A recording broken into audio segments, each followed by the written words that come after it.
Assalamu alaikum, good morning dear students, and welcome to this new lesson about the first type of essays, which is descriptive essay. Descriptive essay, as you know, is classified under the spatial order pattern. When we say description, we mean, of course, that essay which describes either a person or a place or an object or even an event or an experience, but of course in details.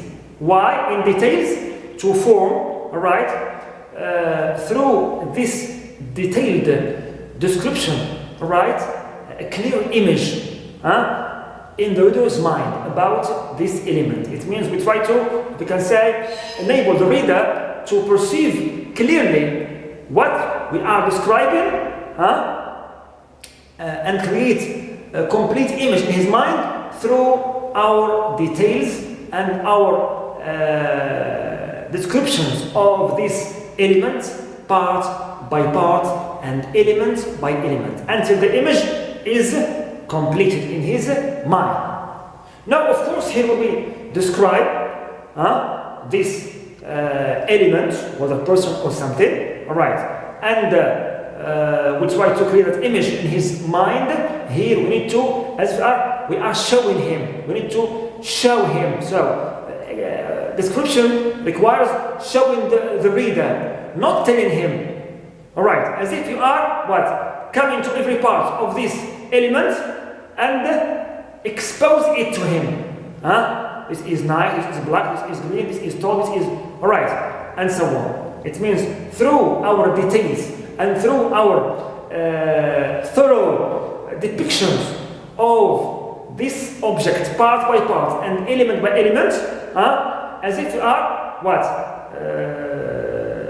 exposing, and showing this object to the reader with our camera. Every part we reach, we describe it in details, part by part and element by element, until we cover the whole body or the whole object which is described, and we show it to our reader through all these details and descriptions.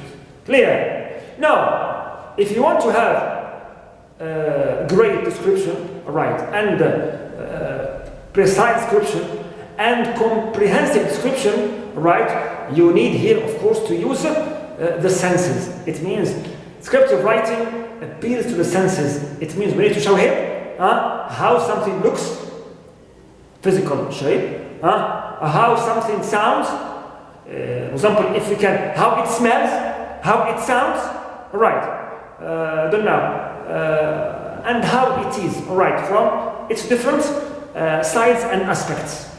This is showing. This is showing it. It means showing the image, of this object, part by part and element by element. That's why in this type of essays you are free. You can describe the physical shape of something, or the habits or actions of someone, or even the qualities of something or someone. Clear? You are free. Just provide clear descriptions, full of clear details. Good. Now, our description should be clear. Clear. It means we must provide the details which clarify the image, of this depicted element in details. Detail by detail and part by part. Clearly, of course. Clearly. Avoid using, for example, ambiguous and vague adjectives. Of course, here, when we say clear, when we say details, we need to use in this type of essays as much, or as many adjectives as we can. And our adjectives should be relevant, precise, and clear too. And clear. Also, our description should be concrete. It means something the reader can envision, can imagine.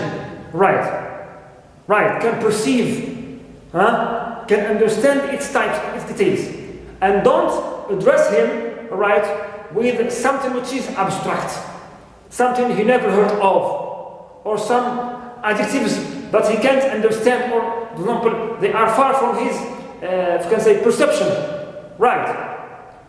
Clear? Especially the abstract, you can say, concepts, right? Be concrete in description, as if you are showing him, right, this object or this person, element by element, right? Good. Also, it should be evocative description. It means it should be a kind of motivating, leaves an image which evokes the reader's imagination, right? It means it should be credible, if you can say, motivating and evocative description. Don't focus always on one point and keep describing it during the whole essay. Clear? Vary your descriptions. Vary the elements you are describing.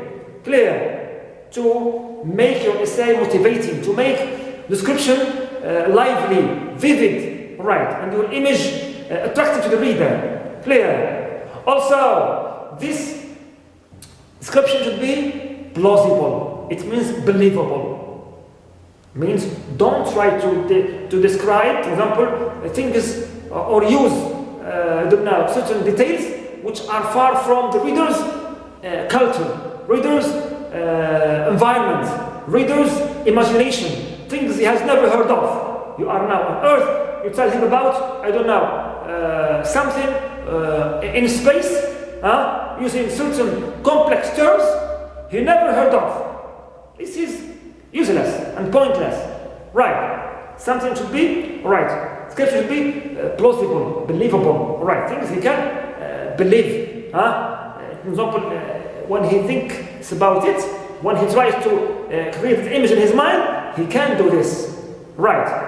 And don't bring him to something which is imaginary, something which is kind of exaggeration, and so on. Right. Also, when we describe, we are informing the reader about details, right, about or of the book's element. It means here you should be factual, factual. Provide facts about the element you are describing. Right. For example, its physical shape, or his qualities, or for example, I don't know, part by part, element by element. Right. Give him facts about them, inform him about them, and don't describe your feelings about them. Don't say, I love them, they are nice, interesting, awesome, oh great, I don't know, they are marvelous. No, don't describe your feelings about that element. Provide facts, information about every part of the element describing. Clear, be objective, it means, in your description, and don't immerse your feelings and emotions. Don't involve your subjectivity in your description. The reader needs to know how this object looks, right, how it sounds, not how you feel towards it. Clear, as a writer, right? So, it should be factual description and objective one, right? That's why you must present to him something which is orderly. Example, here also we need to respect the spatial order of the element we are describing. It means here you organize the details and the parts and the elements within that described object or person spatially. Means using space here, position, and logically. Example, you start from the top to the bottom, part by part. Clear? Right. Example, head, hair, face, body. Or bottom to the top. Or also you may start from right to left. Example, if it's building or car. Or opposite, left to right. Or from something which is near to you, its near part to its far part from you, or vice versa. or from the front part of this element or object to the back part, or vice versa, from the back to the front. Just make your description right. Details organized and orderly, right, in a spatial way, spatial logical way. It means you come to every part, then the part which comes after it, then the next one after it, next one after it, and don't mix your descriptions up. It means you start from the bottom, then to the left, then to the back, then to the middle. No, you should have that, you can say, linear, if you can say, an organized and logical, gradual description from part to part, element to element, spatially and logically. Right. Good. Now, which terms do we use in our descriptive essays? Usually, as we are describing maybe elements or parts in something which is factual at any time, clear, right, person or car or right, building or a village or a city. So here we need to usually use the simple present tense, because here we are exposing facts about this element. Right, clear, details, our adjectives, our describing elements, right, are factual. That's why we should use usually the simple present tense, except if we are describing an event in the past or an experience which happened in the past. Here, of course, we are allowed to use the past tenses, clear, to describe that event or that experience which happened in the past. Right. Good. Now, as you know that, and like any other essay, descriptive essay has three main parts: introduction, body, and conclusion. What do we do in the introduction of our descriptive essay? So, we have the elements. We describe whether a person or object, place or car. We introduce it, or we introduce information about it generally to the reader. Clear? We just provide general information about that element in our introduction.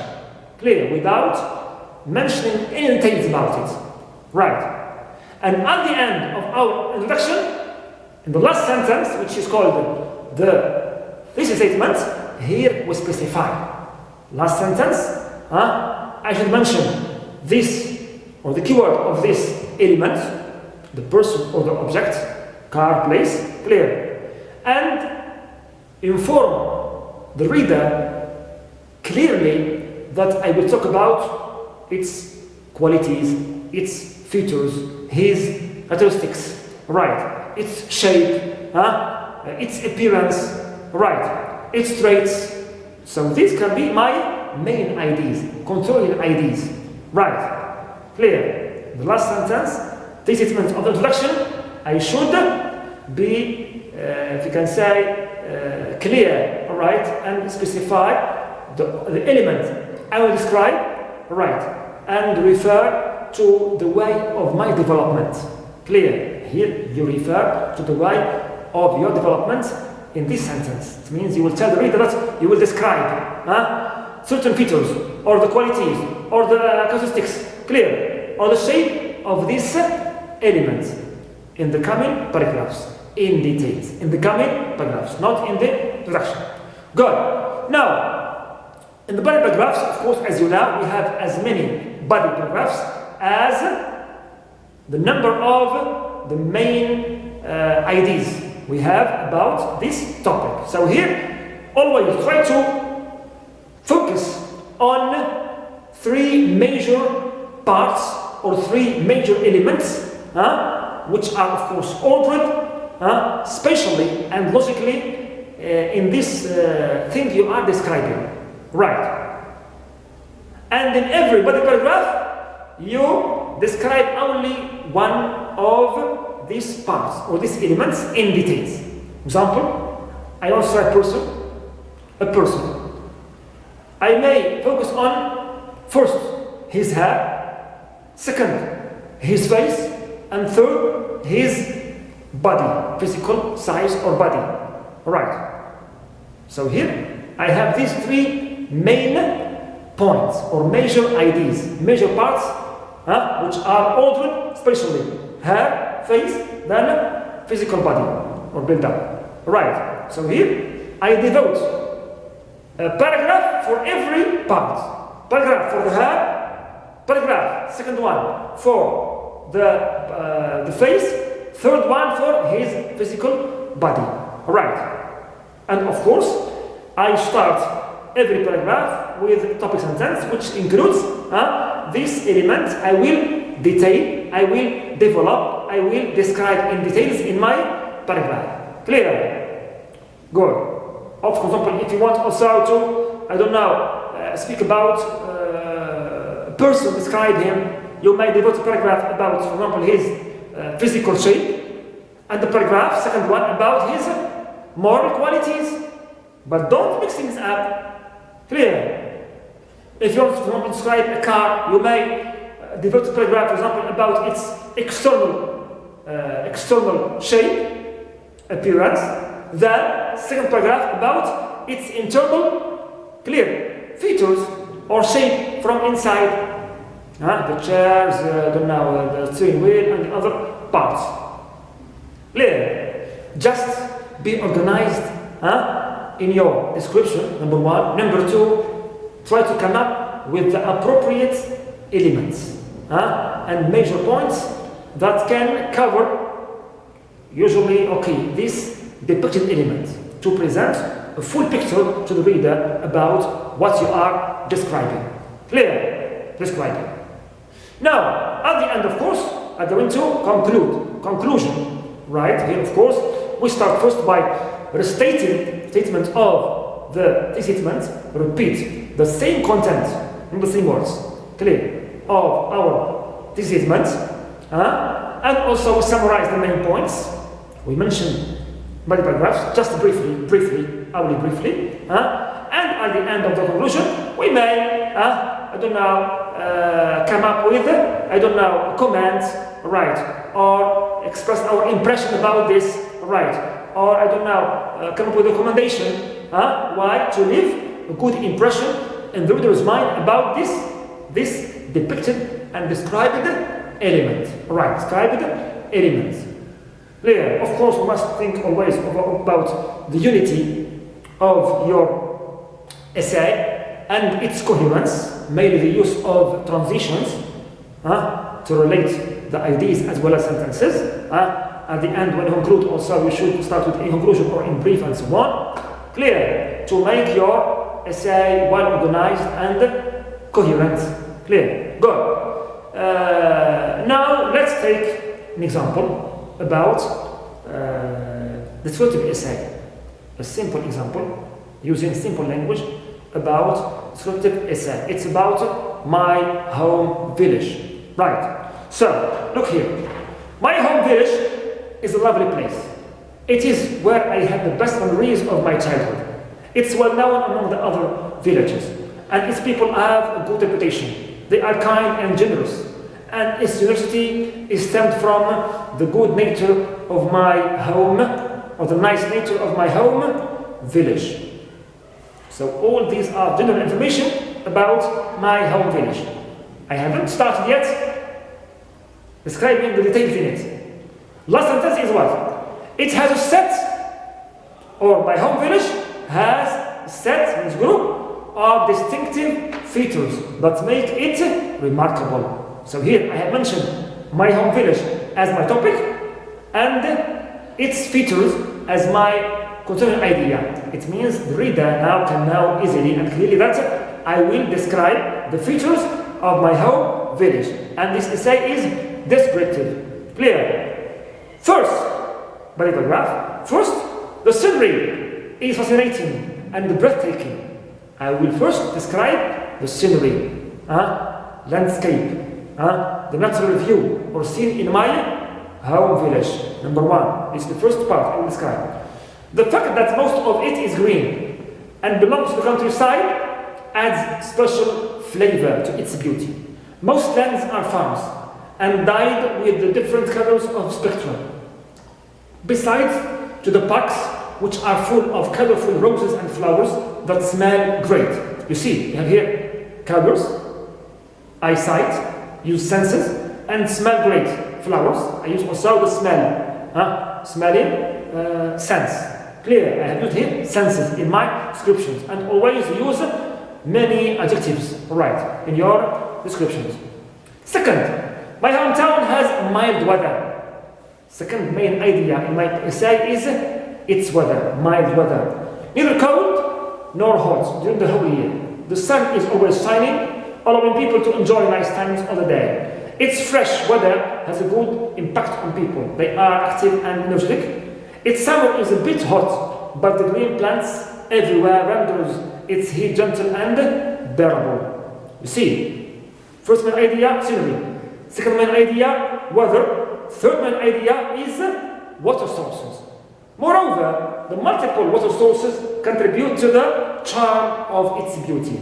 It includes a considerable number of streams and small lakes with a magic color. Some lakes contain fish. This makes it look like a natural aquarium. Right. The water of its streams and lakes is so transparent and clear that you can see your face in it. Right. So here, each time I introduce my idea, I explain it. I describe it in details. Right. How it looks, how it sounds, how it smells, and so on. Now, in conclusion, all what is in my hometown is attractive and unique. So here I have restated my statements. Right. All what is, all features are unique, remarkable, the same idea. Especially its nice scenery, mild climate, and clear water sources. Here I have summarized 3 points. Now the comment comes. One should be proud of it, but at the same time, strives to conserve its beauty and the charm or nice nature by avoiding to damage any of its nice features. Clear?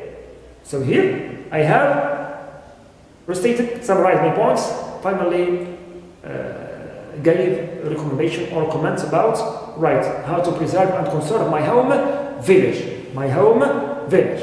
So this is simply my model essay for this lesson about descriptive essay and descriptive writing, which is like writing any other essay in terms of structure, and in terms also of following the same steps of writing, pre-writing, drafting, and polishing. Just stick to those rules which I highlighted in this video and lesson to write a good essay. So, when you finish reading this essay, also I have for you the second essay about describing my teacher. This time it's describe a person. So I have focused here on the physical qualities of this teacher. I start first with his hair, then his face, then his physical body, in the same special order I mentioned before, So read it and benefit from both of my essays. Thank you so much, and see you in another type of essays. Good luck.